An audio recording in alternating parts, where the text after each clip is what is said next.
দিদি ভাই, কি ব্যাপার? এত রাতে এখানে কি করছো? তুমি এত রাতে এখানে কি করছো? এসব ছাড়ো, কি ব্যাপার বলো তো? এভাবে এত রাতে এখানে একা একা দাঁড়িয়ে রয়েছো? আবিরের সঙ্গে ঝগড়া করেছো তাই তো? না না দিদি ভাই, আমার ঘুম আসছিল না, দম বন্ধ লাগছিল, তাই মনে হলো ছাদে আসি। সে কি কি হয়েছে? কিন্তু তোমার ঘুম আসছে না না? দেখ কি বলে তো, আমি যখন ব্যাঙ্গালোরে থাকতাম না, তখন এরকম মাঝে মধ্যে রাত্রিবেলা যখন ঘুম আসতো না, ছাদে উঠে পড়তাম। এ আমার অনেক পুরনো হ্যাবিট, বুঝলে?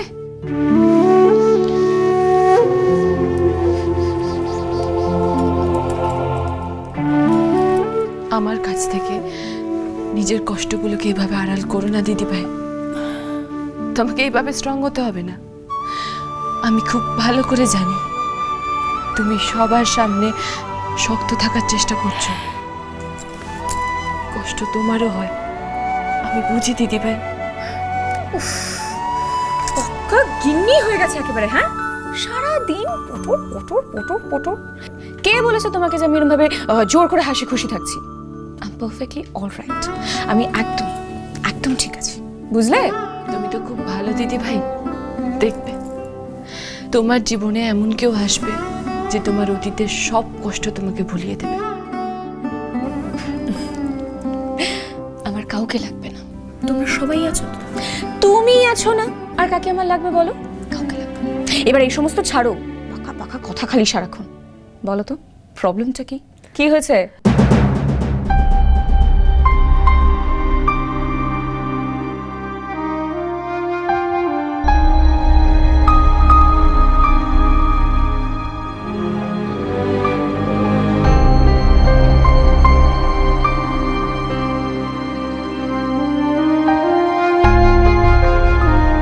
এত রাতে পেখম গেল কোথায়? দিদি ভাই, আমি না খুব দোটানার মধ্যে পড়েছি। একদিকে আমার কর্তব্য, আর অন্যদিকে আমার বিশ্বাস, ভালোবাসা। আমি সত্যি বুঝতে পারছি না আমার এখন কি করা উচিত, কি করা উচিত না। আমি বুঝতে পেরেছি, তুমি আমাকে সবটা খুলে বলতে পারছো না, তাই তো? But one thing I know for sure, that is your a very very intelligent girl. বুঝলে, তুমি যেটাই করবে ভেবে চিন্তে করবে। আমি একটা জিনিস খুব ভালো করে জানি, জানো পেখম, যে তুমি এমন কোনো কাজ করবে না যাতে তুমি নিজের মুখটা নিজেই আয়নাতে দেখতে না পারো। পুচকু, মাঝরাতে জেগে কি করার প্ল্যানিং হচ্ছে শুনি? ব্যাস চলে এসছেন আর একজন। এই আবির, যেই বউকে পাশে দেখতে পেলি না অমনি ধরফর করে চলে এলি বল? বউ পাগলা একটা। তোমরা এবার যা করবে নিজেদের মধ্যে বোঝাপড়াটা করে নাও, ঠিক আছে?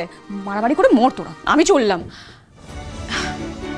দেখো দিদি হিসেবে আমি তোমাকে একটা সাজেশনই দিতে পারি, কালকে কিন্তু বাড়িতে একটা বড় দিন, সব যেন সুষ্ঠুভাবে হয়। হ্যাঁ, বাড়ির সবাই অনেকটা ভরসা করে রয়েছে তোমার উপর।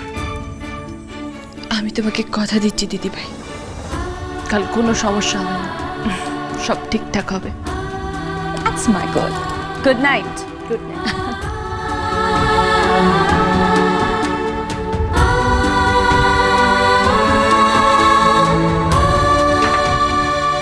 কালকে সমস্যার কথা পরে হবে, আজকে সমস্যা হয়েছে। কি লুকোছো আমার থেকে তুমি?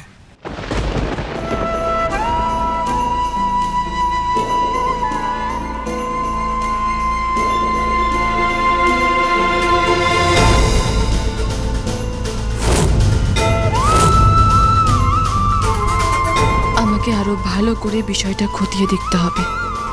কোথাও একটা বড়সড় গোলমাল আছে। আবিরকে ফ্রেম করা হচ্ছে আমি শিওর, কিন্তু প্রমাণ হাতে না পাওয়া অবধি কাউকে সবটা বলতে পারবো না আমি। কি হলো বেগম, তুমি আমাকে কিছু বলবে না? আমাকে একটু সময় দাও আবির। সত্যি বলতে প্রথমে কেসটাকে আমি হালকাভাবেই নিয়েছিলাম, বুঝতে পারিনি কোন দিকে টার্ন নেবে। কিন্তু আগামী 24 ঘন্টার মধ্যে আমি একটা সিদ্ধান্ত নেবই, আর সেটা তুমিও জানতে পারবে। বেগম, আমাকে ডিটেলসে সব বলতে হবে না, আমি তোমাকে জোর করছি না। শুধু এইটুকু জানতে চাই, এই কাজটা করাতে তোমার তোমার কোনো রিস্ক নেই তো?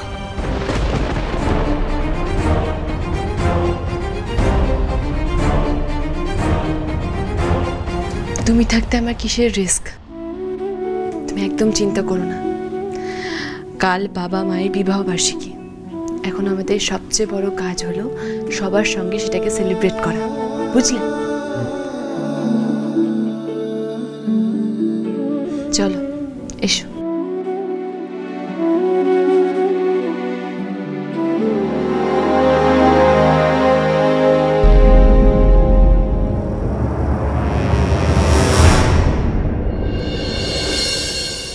আরে শ্রী, কি করছিস বলতো? কেন এরকম করছিস? আরে দেখো দেখো না কি করছে ওরা। আরে কি করছে দেখতে তো পাচ্ছি না, আমার তো চোখ বন্ধ। তোমার দেখা দরকার নেই, আমি আছি তো। কোথায় নিয়ে চলো যাচ্ছিস? সোজা চলো, এখানে চুপ করে দাঁড়াবে, পড়ে যাবো কোনো তো। কথা বলবে না।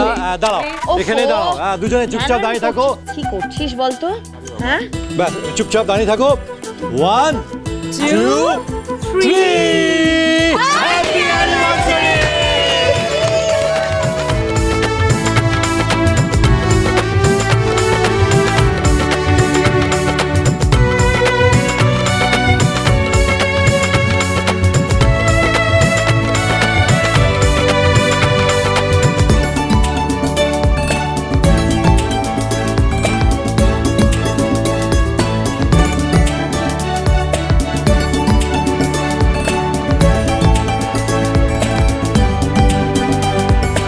তোরা এসব কি করেছিস? হ্যাঁ, এই জন্যই বুঝি টেনে টেনে টেনে নিয়ে এসেছিলাম এখানে। ইয়েস, এটা কিন্তু দারুণ সারপ্রাইজ ছিল, বলো বর্দি ভাই। দাদা, হ্যাঁ একদম। কিন্তু মা, আমাদের বাড়ির কিন্তু একটা বিরাট গুণ আছে। আমাদের বাড়ির ছোটরা বড়দের আনন্দে গুরুত্ব দেয়, বাকি সমাজে এটা তো বিরল হয়ে গেছে। একদম ঠিক বলেছিস। এই তো কেক এসে গেছে, আরে বাপ রে বাপ, ঠিক।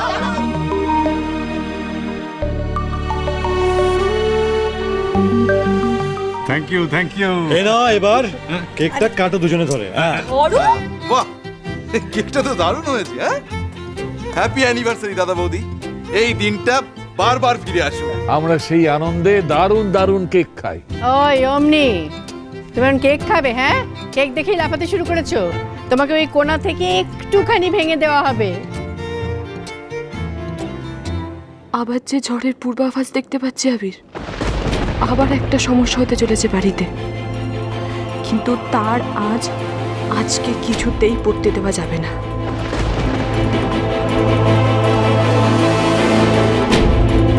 কি রে, তুই দাঁড়িয়ে আছিস কেন এভাবে? কি ভাবছিস বলতো? আরে কেকটা কাটতে বা আমাকে বল। হ্যাঁ, বাবা মায়ের মুখের হাসি ধরে রাখতে হলে বুকে পাথর চাপা দিয়ে হলেও স্বাভাবিক থাকতে হবে আমাকে। আর এই বিলিতি কায়দায় উদযাপন এই ছোটদের বুদ্ধি, বুঝলি? আসল উদযাপন হবে সন্ধ্যের পর।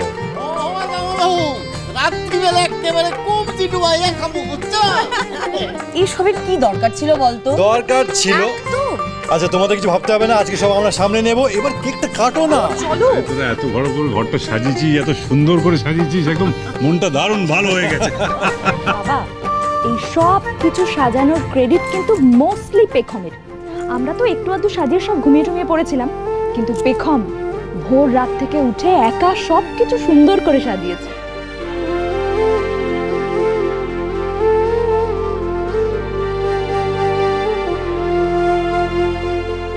শুধু একটু সুযোগের অপেক্ষা, ব্যাস পেখমের জয়গান করা শুরু।